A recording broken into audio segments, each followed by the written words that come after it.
Welcome. This is Michael Buckoff from BetterTOEFLScores.com, and today I want to talk about reading, and specifically the title of this particular video is to stop daydreaming and start reading. Consider the following example. You're sitting down on your couch and you begin reading your homework assignment. Or maybe you're preparing for the TOEFL test and you're reading some different TOEFL passages about chemistry, maybe biology, about literature, and so on. But before you finish the first page, you actually get your cell phone and you call a friend about a party later on. And then you go back to your reading, you refocus yourself, and you begin reading again.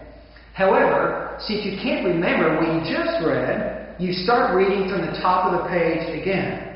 And then as you're reading, you kind of look out the window, you see a bird out there, you see some children walking down the street, there's a guy running, there's some people throwing a frisbee, and again, you lose focus.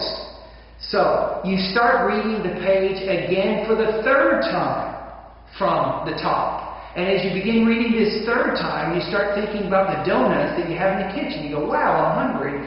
So you haven't finished the page yet. You're going to get something to eat. You come back. The bottom line is 30 minutes have passed, and you're still on page 1 of the reading assignment. Has this ever happened to you? Now, an underlying problem which might be causing you some difficulty with this type of reading problem is your inability to concentrate while reading. So it makes it very easy for you to be distracted. Now, additionally, you might not have a good reading system that will help you to remember what you have read. So, the question is, how do you improve concentration, and how do you develop an effective approach to your reading assignments? Because without the ability to concentrate, and without having an effective study plan, you will not be able to score high on the TOEFL iBT. Remember, the TOEFL iBT has a lot of reading. It has a reading section, it has reading passages on the speaking section, and it also has reading passages on the writing section. So, how do I improve concentration, maybe you're thinking? First of all, you need to do a lot of extensive reading, both from a textbook and from a computer screen. Another tip, do not translate all the words from English into your own language. That slows down the reading process. Do not use a dictionary to look up all the words you don't understand. For an advanced learner of English, that is a very poor reading strategy.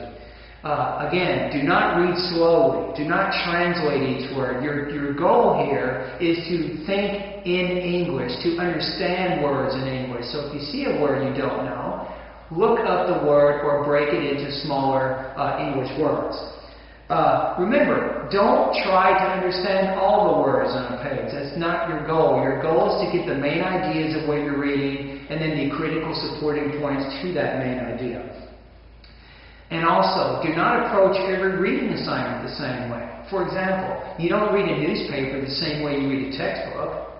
It's going to be different. So remember that your goal when you're practicing reading is to practice reading extensively for 45 minutes or more without stopping or taking breaks. You're not calling anybody. You're not stopping to eat. You're not walking outside to take a break. You're focusing on that reading. So reading nonstop daily for an extended period of time will help prepare you for the rigorous TOEFL iBT reading passages. Good luck. For more information, you can go to www.michaelbuckoff.com.